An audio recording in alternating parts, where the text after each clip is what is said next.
Muito bem, finalizando a nossa série de 3 aulas com a doutora Ilda Morana, essa aula de hoje é sobre a psiquiatria forense na área civil.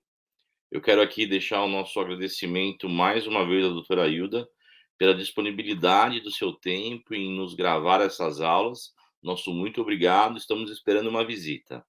Aos que vão assistir às aulas, aproveitem. Então, agora vamos falar do direito civil. A gente já falou dos aspectos gerais da perícia, a gente falou da perícia no processo penal, e agora vamos falar no direito civil, que a maioria das perícias é no direito civil, e tem uma infinidade de perícias que podem acontecer. Eu vou exemplificar com algumas. Mas a perícia mais frequente no direito civil é a interdição de direitos. Então, é o pai, a mãe que estão senis, né? E que não tem mais condições de administrar os seus bens, né? Ou porque a pessoa é doente mental, ou porque é retardada, ou porque sofreu um acidente, teve uma lesão orgânica do cérebro, enfim, essa pessoa não tem mais condições de reger a si próprio, quer dizer, cuidar da sua alimentação, ter responsabilidade sobre si próprio e nem administrar os seus bens. Então, tem que ter um curador que vai fazer isso por ela, né? E a gente vai falar especificamente da interdição de direitos. E também perícias nas ações de anulações de atos jurídicos.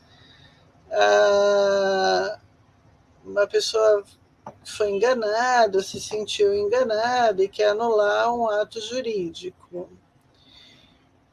Ou então avaliação da capacidade de testar e prestar testemunho. O que é isso? A pessoa, ela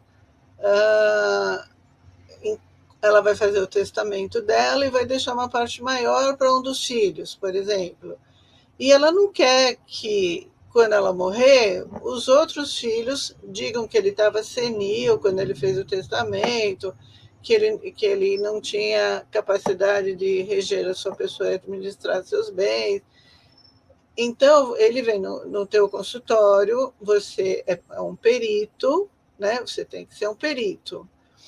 E você vai fazer uma perícia dizendo que naquele momento que ele vai fazer o testamento, ele está apto, que ele está lúcido, que ele está consciente, que ele não tem nenhuma doença mental e que ele sabe o que ele está fazendo, né?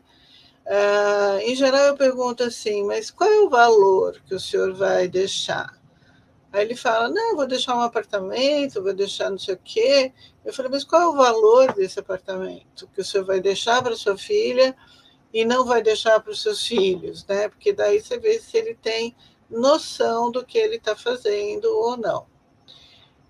Então, essa é uma perícia muito frequente que a gente faz no consultório, que é avaliar a capacidade de testar e prestar testemunho. Fazer o seu testamento, né? Anulação de casamento, a gente faz muito, e separação judicial litigiosa, quando houve erro essencial da pessoa. O que é isso? Você casou com uma pessoa e ela não cumpre as obrigações matrimoniais, ela não transa, ela não cuida da casa, e você não sabia que ela tinha esse problema, né? A família escondeu isso de você e você só descobriu isso depois de casado. Então, erro essencial de pessoa. Você pode anular esse casamento. Avaliar a capacidade de receber citação judicial. Ocorre muito em ação de despejo. Você tem um apartamento, uma casa que você alugou. E a pessoa que alugou está lá com 5 filhos e não paga o teu aluguel, que você tem direito, não paga condomínio, não paga luz para não ficar no escuro, né? Mas se o condomínio está, enfim, enfim, não paga nada, né? E você está arcando com o maior prejuízo. E a pessoa recebe a citação judicial, a ordem de despejo, e diz que não tem condições de receber nada porque ela está muito doente. Aí o que você faz? Aí você abre uma ação com o advogado e o juiz vai determinar um perito para ir na casa da pessoa, no seu apartamento, da sua casa que está alugada. E lá ele vai avaliar se a pessoa realmente é louca ou se a pessoa está demenciada e não tem condições de receber uma situação judicial ou se é safadeza, né? Tem muito caso de safadeza, né? A pessoa fica na cama, diz que não pode receber ninguém, que está muito mal. E você, com jeitinho, o perito, vai lá, não, vamos só conversar, deixa eu só saber da senhora, né? Quem sabe eu posso ajudar. Vamos lá, e aí você vê que a pessoa está de safadeza e que ela já teve essa atitude várias vezes. Ela vai de casa em casa enganando os proprietários. Ou a pessoa é demenciada, completamente louca, né? Ou é demenciada ou é completamente doente mental. E aí não sabe o que faz, aí o juiz manda internar. Se ela não tem família, libera o apartamento para você poder cuidar do apartamento e ganhar o seu dinheiro. Avaliação de transtornos mentais em ação de indenizações e ação securitárias. Então, a pessoa faz um seguro de vida, mas digamos que esse seguro de vida não cobre suicídio, né? Tem uns que cobrem, tem uns que não cobrem. E a pessoa se mata. Mas se ela se matar em função de uma doença mental, o seguro é obrigado a cobrir, né? Então, você tem que fazer a perícia. Bom, ela já morreu, né? Então, a perícia é póstuma, retrospectiva póstuma. E aí você vai fazer com documentos, médicos, entrevistando familiares, ver se a pessoa estava doente ou não. E perícia em modificação da ação de guarda de filhos. É muito comum essa perícia e é muito sofrida, porque o pai não pode ver o filho, só pode ver o filho no fórum a cada 15 dias, com policial, com segurança junto, né? Ou a mãe, que só pode ver o filho nas mesmas condições. É um horror essas perícias. Pode passar. E a perícia civil, ela trata do direito privado, né? Então, eu tenho interesse numa ação, e aí eu vou entrar com uma ação civil. E cada parte dessa ação civil tem um interesse relevante. Pode passar. O direito penal regula a relação do sujeito com o Estado. Se ele mata alguém, se ele rouba, se ele furta, se ele agride alguém, é o problema do Estado. Por isso, ele não vai ter nenhuma despesa em pagar perito. Já no direito civil, que regula a relação entre as pessoas, o juiz vai determinar o perito de confiança dele e quem entrou com a ação, né, o requerente da ação vai ter que pagar o perito do juiz. E ainda, se quiser, pagar um outro perito que seria o assistente técnico dele, né? Mas o perito do juiz vai ter que pagar o requerente que entrou com a ação. Pode passar.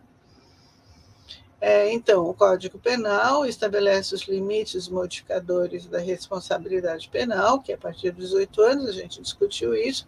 Os modificadores são doença mental, retardo mental, e a mesma coisa o Código Civil, que fixa os limites modificadores da capacidade civil. Então, você só é cidadão no Brasil a partir dos 18 anos. Antes, você não é cidadão. E também, para ser interditado, tem que ter 18 anos e ter capacidade civil comprometida, né? E a capacidade civil é a situação que permite a uma pessoa adquirir direitos e contrair obrigações por conta própria, por si próprio, sem necessidade de um curador. Eu mesmo sou responsável por mim, pago minhas coisas, tenho os meus direitos e não preciso de curador, mas pode ser que uma pessoa precise, e aí vai ser uma ação de interdição. Pode passar. E os atos da vida civil têm inúmeros, né? Administrar meus bens, saber gerenciar minha pessoa. Quando eu sou interditada e eu não concordo com os meus filhos, os meus pais que me interditaram, eu posso pedir uma ação de levantamento da minha interdição. Então, peço um advogado, ou vou na promotoria, falo, doutor, eu fui interditada, e eu tenho capacidade, foi um mal entendido com os meus filhos, qualquer coisa assim, e eu quero o levantamento da minha interdição. Daí vai passar por uma perícia e a gente vai ver se aquela pessoa realmente foi indevidamente interditada. Em geral, isso não acontece, né? A pessoa realmente tinha que ser interditada, mas pode acontecer, né? Pode acontecer da pessoa ter sido injustamente interditada, né? Atos da vida civil, eu posso efetuar meu testamento, eu posso fazer doações, eu posso exercer a guarda de filho, eu posso visitar filho, eu posso casar, eu posso comparecer frente a um tribunal, eu posso receber uma citação judicial, eu posso exercer profissão, eu posso mudar de domicílio no território nacional, eu posso votar, eu posso ser votado, né? Eu posso fazer parte de sociedades comerciais e etc. É uma série de atos da vida civil que o cidadão pleno tem direito. Pode passar. A interdição judicial constitui um recurso jurídico para a proteção dos assim chamados incapazes, né? Porque aí ele vai ter um curador que vai cuidar dele. Incapazes por transtornos mentais, tendo consequência a nomeação de um curador que se responsabilize pelo bem dele, pelo bem-estar dele e pelo dinheiro que ele possui. Pode passar. Agora, a lei mudou e são absolutamente incapazes de exercer pessoalmente os atos da vida civil apenas os menores de 16 anos. De 16 a 18, eles são parcialmente capazes. Eles podem fazer umas coisas, por exemplo, pode votar, mas não pode dirigir, né? Tem que ter 18 anos para dirigir. Enfim, só são absolutamente incapazes os menores de 16 anos. Os outros foram retirados do Código Civil. Pode passar. E foi extinta a possibilidade jurídica de interdição absoluta, então, das pessoas com transtornos mentais. A pessoa com deficiência deverá ser, idealmente, considerada apta a casar, então o maior retardado do mundo pode casar.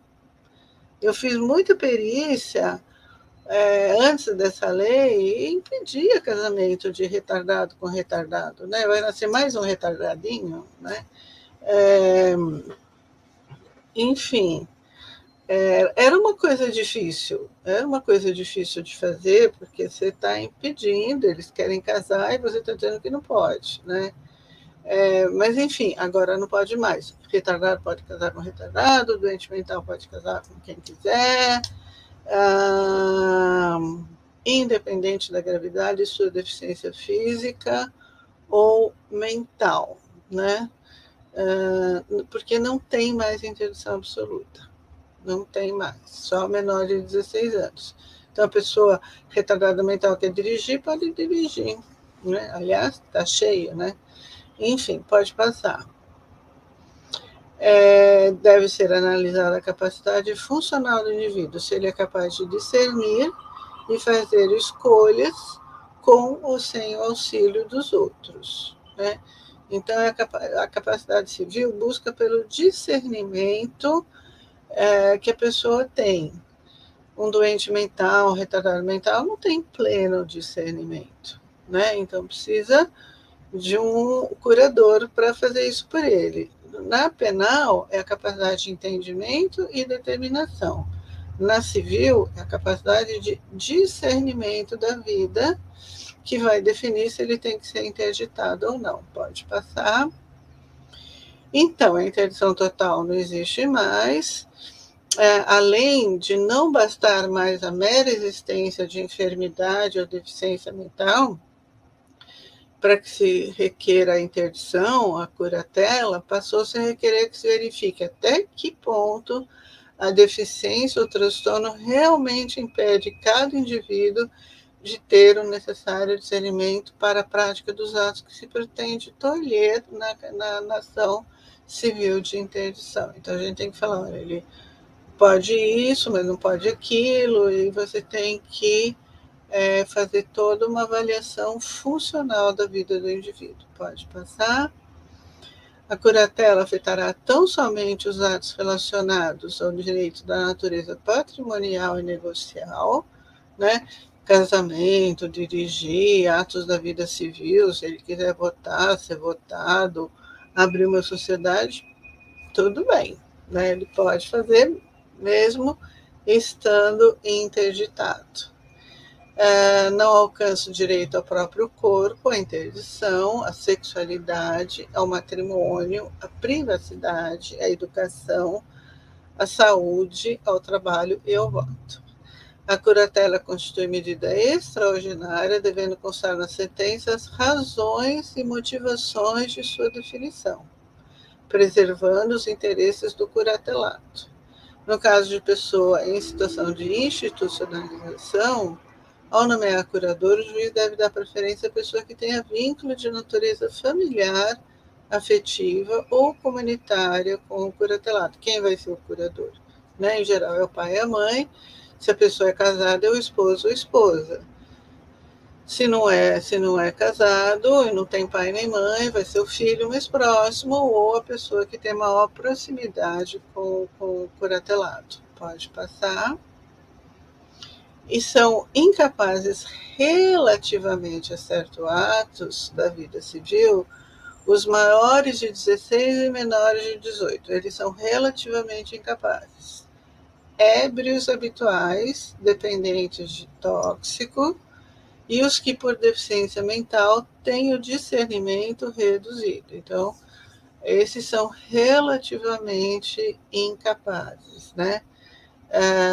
Então, o retardado mental, ele é relativamente incapaz, seja ele grave ou não. E os pródigos, né? Quem são os pródigos? Pode passar. Pródigo é o sujeito que não é capaz de se sustentar, que gasta irrefletidamente, que dilapida o patrimônio familiar.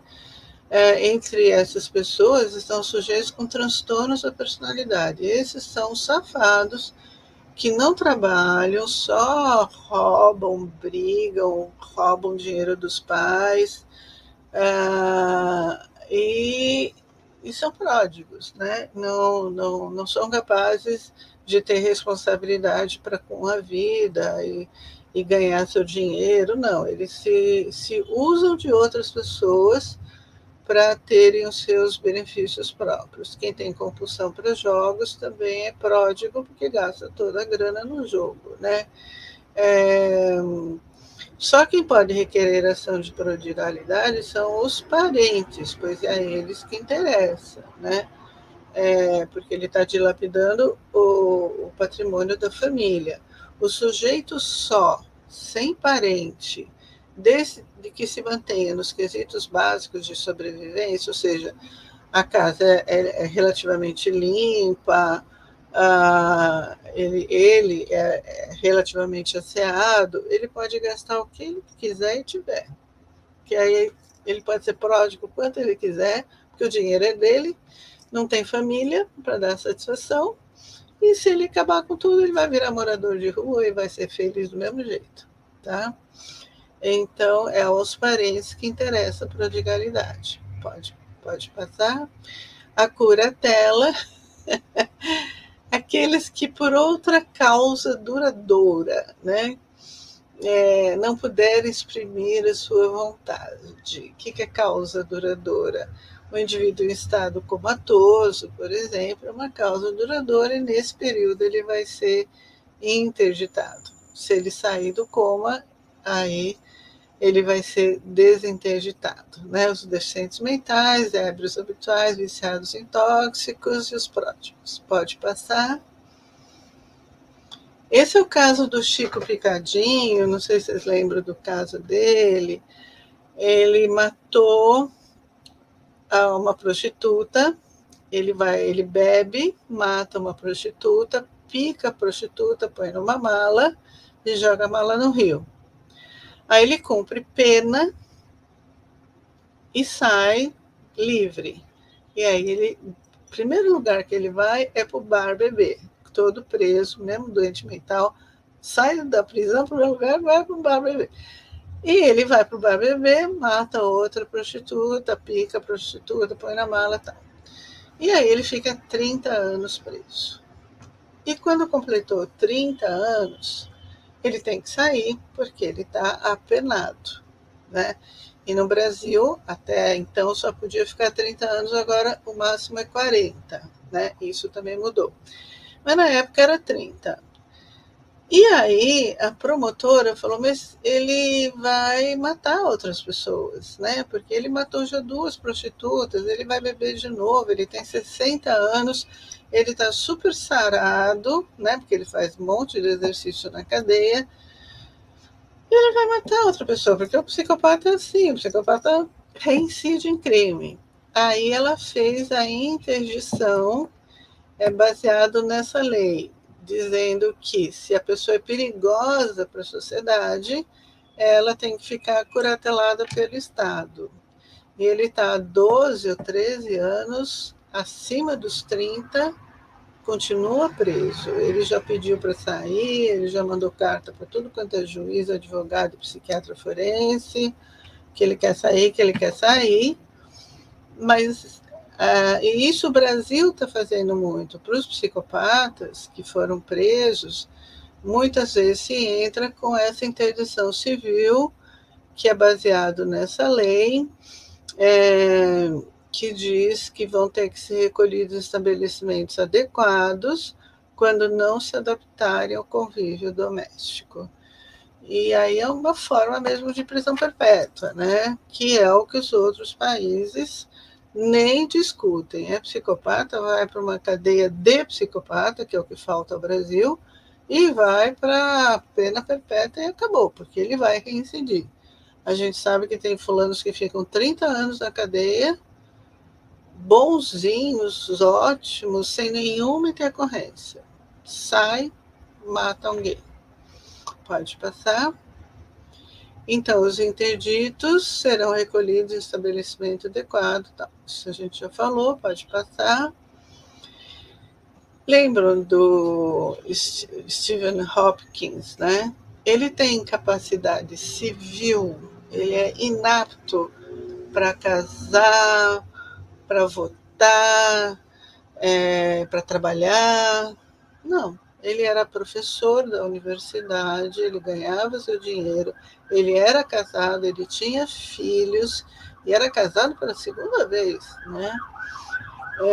Então ele não tem nenhuma incapacidade civil. E ele tem incapacidade para o trabalho? Também não, né?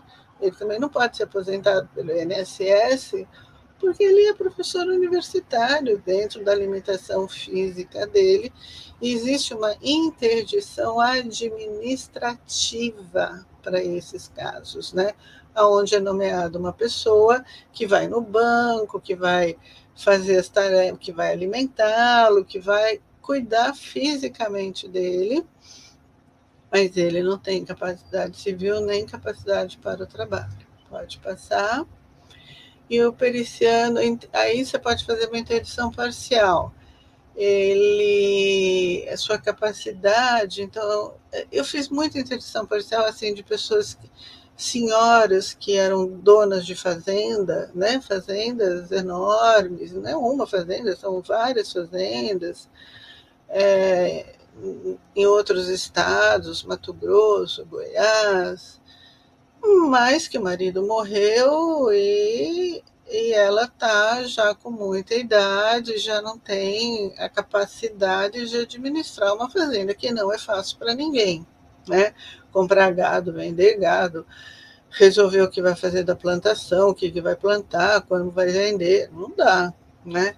Então a gente faz que a capacidade dela está restrita a pequenos valores para que ela não seja totalmente dependente de terceiros. Você não interdita de forma absoluta. Você fala, olha, ela pode ficar com 5 mil reais, com 10 mil reais, porque aí ela se sente, ela manda comprar pão, ela manda comprar café, ela se vira com aquilo, né?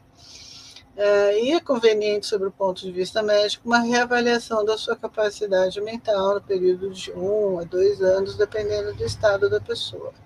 Então, interdição parcial pode passar.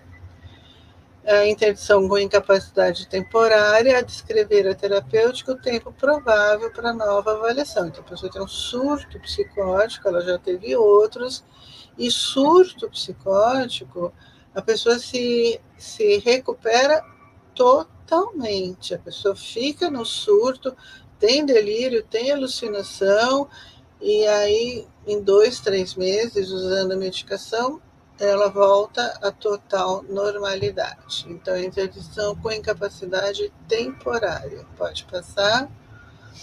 Alienação mental, né? São casos onde a aposentadoria da pessoa vai ter um bônus, porque ela realmente tem uma condição que ela nunca vai melhorar. São os casos de demência, nas verdadeiras esquizofrenias, porque a verdadeira esquizofrenia é um quadro crônico, progressivo, só que não leva mais à demência. Na minha época, levava tudo à demência, né? Porque não tinha, o máximo que a gente tinha era Ampliqutil, né? Ainda hoje existe o Ampliqutil, mas, né, não tinha a medicação antipsicótica que existe hoje, e essa medicação antipsicótica evita o cara de chegar a um processo demencial, assim, um processo de embotamento total, né? Mas ele não tem capacidade de trabalhar, ele não tem capacidade de ter relacionamento social, então é um quadro que leva ao embotamento, um embotamento afetivo importante, né? A paranoia também é um quadro crônico, a parafrenia também é um quadro crônico, as psicoses de forma geral. Então, aí na aposentadoria ele tem um acréscimo. Pode passar. O pedido de levantamento será feito pelo próprio interditado. O juiz nomeará um perito para proceder ao exame de sanidade mental desse interditado que está fazendo o levantamento da interdição dele. Pode passar. O exame pericial em ações de anulação de testamento. É muito comum, né, os filhos pedirem anulação de testamento, porque o pai estava demenciado na época que fez o testamento, e muitas vezes estava mesmo, mas outras não, né? Então você tem que avaliar de forma retrospectiva, também por documentos, se ele realmente, à época que ele fez o testamento, ele estava ou não demenciado, né? Aí, se você provar como perito que estava, o testamento dele é anulado. A coerência biográfica do testador em relação à sua curva de vida, os seus valores existenciais, a sua idade, a sua incapacidade, tudo, você tem que ver se ele estava demenciado ou não, né? E o exame pericial em anulação de negócios, né? Se realmente ele fez um negócio sem saber, se ele foi enganado, se ele estava psicótico, se ele é uma pessoa retardada, e aí foi enganado por outros, tal. Pode passar. A guarda de menor, que eu falei, é um horror essas perícias, porque é um sofrimento para o pai e para a mãe. E tem a questão da alienação parental. A alienação parental é um termo jurídico, né? Onde a mãe ou o pai fica falando mal do outro genitor, né? E a criança, ela é vulnerável, ela acredita naquilo e fala coisas, e aí você tem que ver se está existindo alienação parental ou não. Por exemplo, a criança de 4, de 5 anos fala: meu pai pôs o pênis na boca para os pais. Criança de 4, 5 anos fala pênis, né? Minha mãe me deu seio. Não, também não fala seio, né? Ou seja, são coisas que você vai aprendendo na prática como avaliar a alienação parental. É muito difícil. E, em geral, você tem que consultar o pai, você tem que fazer a perícia do pai e da mãe, né?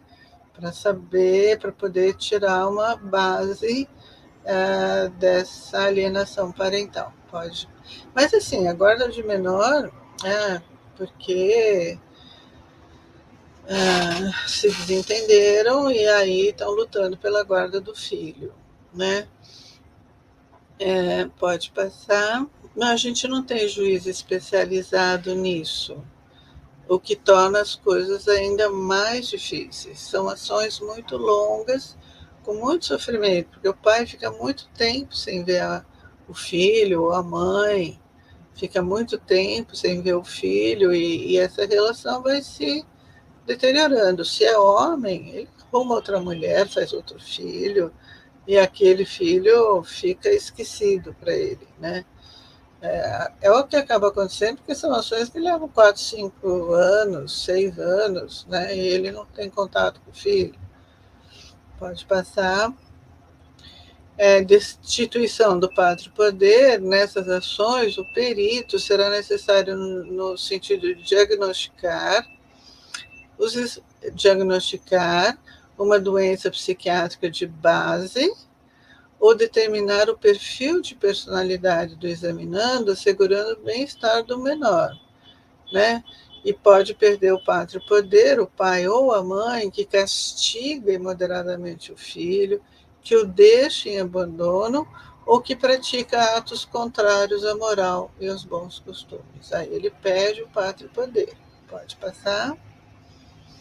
Anulação de casamento pode ser anulado quando qualquer das partes não compreendia a sua natureza, a natureza do casamento, deveres e obrigações do casamento. Deve ser a capacidade da compreensão do compromisso que assumiu, ao tempo que assumiu, né?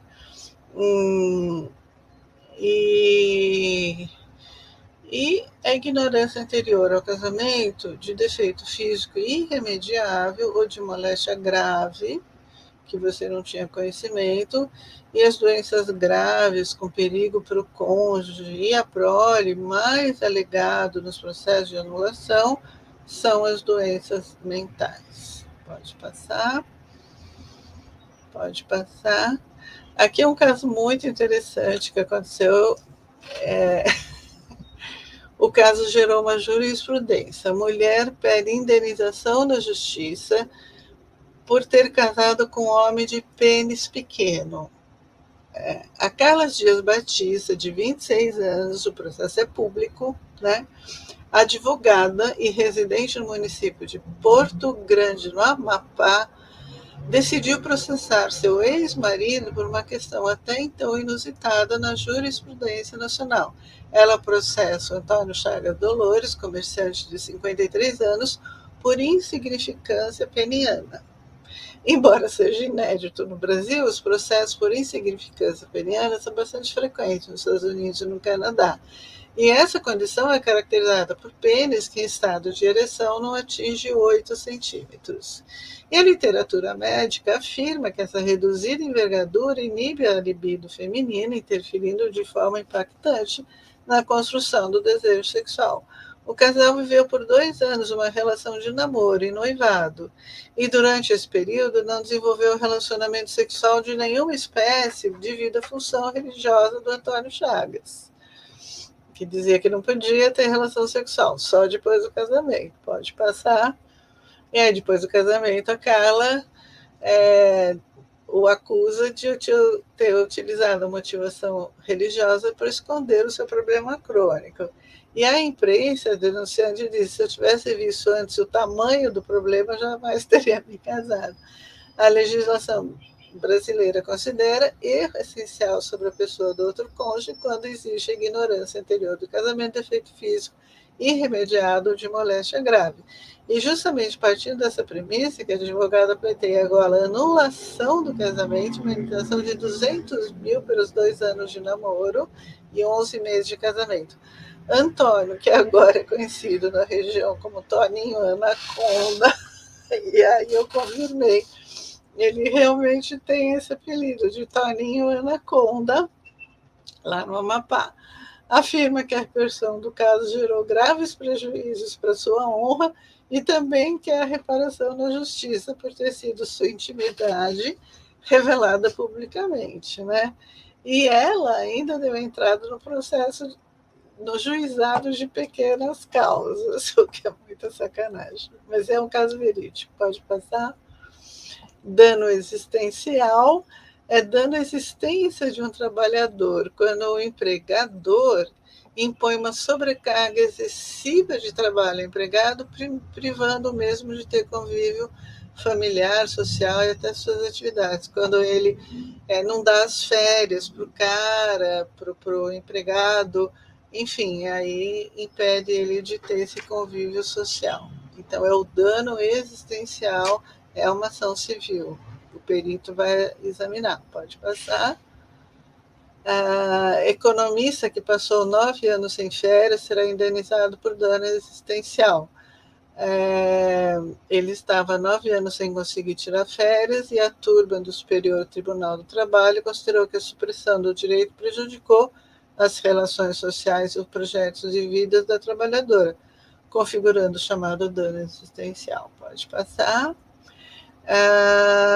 Aqui é danos materiais e pelos danos morais. Então, a pessoa perdeu o avião, não perdeu a bagagem não chegou, e ela entrou com uma ação de danos materiais e danos morais. Hoje em dia, você pede dano moral para tudo, né? Porque toda ação civil acaba gerando um dano moral, né? E se você recebe dano moral mesmo, pode passar. Ócio forçado do trabalhador caracteriza dano moral. Se o relegar ao trabalhador, o ócio forçado é atitude que malfere os direitos da personalidade do empregado, autoriza o reconhecimento de falta grave patronal e caracteriza dano moral. Pode passar. Então, por exemplo, antes de falar do ricochete, essa pessoa... Pode voltar um slide anterior? Isso. Então, a empresa estava se reestruturando e ela ficou 1 mês indo trabalhar, mas sem ter trabalho. Aí ela entrou com uma ação de ócio forçado. Eu acharia ótimo ficar trabalhando sem ter que trabalhar, mas ela achou ruim. E aí ela conseguiu a indenização. Pode trabalhar, pode passar. Pode passar, é o dano moral por ricochete. É o dano que ocorre quando a ofensa é dirigida à pessoa, mas quem sente os efeitos é uma terceira pessoa, é uma segunda pessoa, não é ela, né? Então é por ricochete. Exemplo, ofensa dirigida a um morto, que apesar de não ser ofendido em sua personalidade, pois os direitos da personalidade surgem com a concepção e se extinguem com a morte, portanto, não são transmissíveis aos herdeiros, que só poderão entrar com ação de indenização em razão de sofrerem dano reflexo da ofensa. Então, meu pai era uma pessoa importante e alguém vem e denigra a imagem dele, meu pai morreu, e aí alguém denigra a imagem dele e eu é que sofro o dano moral, né? É isso aí, pode passar. Isso a gente já falou, pode passar, está repetido esses 2 slides. Danos sociais, também uma nova forma de ação civil, onde a pessoa ela teve uma conduta socialmente reprovável de forma a aplicar ao dito infrator nova punição de caráter pecuniário e pedagógico para que a conduta não se repita. Então, por exemplo, a gente está tendo, como é que chama? Assim, não pode gastar água, está tendo, esqueci a palavra, mas enfim, está tendo essa. E aí a pessoa está lá lavando a calçada na maior, ou seja, ela está causando um prejuízo social, né? Então ela vai pagar, os vizinhos vão denunciá-la e ela vai pagar dano social, e o valor do que ela vai pagar vai para uma ação social, para uma instituição de caridade, para alguma coisa assim. Então é o dano social. Pode passar. E a gente vai terminar com essa. Vocês verem como a coisa é complicada na perícia civil. Uma decisão judicial complicada. Em Aquarrás, pertinho de Fortaleza, no Ceará, a Tacilita Bernarda começou a construir um anexo em seu cabaré. E a igreja neopentecostal, que ficava do lado do cabaré, fez forte campanha contra a construção, com orações contínuas, né? Então era uma igreja e um cabaré. A igreja começou a rezar para que ela não aumentasse o seu cabaré. Uma semana antes da inauguração da nova ala do cabaré, essa ala sofre um incêndio, né?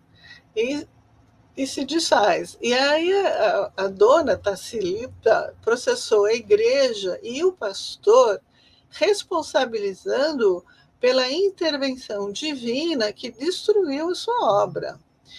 E a igreja alegou que não houve prova de intervenção divina a partir das orações. Aí o juiz falou assim: pelo que eu li até agora, temos de um lado a proprietária de um prostíbulo que acredita firmemente no poder das orações, e de outro lado uma igreja inteira que afirma que as orações não valem nada. Essa foi... isso aqui é para exemplificar a complexidade das ações civis. Eu fico à disposição, muito agradecida pela oportunidade. Novamente agradeço ao Dr. Hélio, ao Dr. Rui, e que esse centro de estudo prospere cada vez mais, com bons palestrantes, trazendo conhecimento, e assim vamos em frente. Muito obrigada a todos. Nós aqui agradecemos, doutora Ailda, pela disponibilidade, parabéns pelas aulas ministradas aqui conosco. Eu quero mais uma vez deixar aqui o nosso convite a uma visita aqui na nossa unidade, sempre que quando a senhora puder, quiser, nós estamos aqui de portas abertas, e agradecer mais uma vez aí a disponibilidade e parabenizá-la pelo conhecimento enorme que a senhora tem aí na área, já a longa data, né? Lucas, você foi muito legal, obrigado, viu? Imagina, eu que agradeço.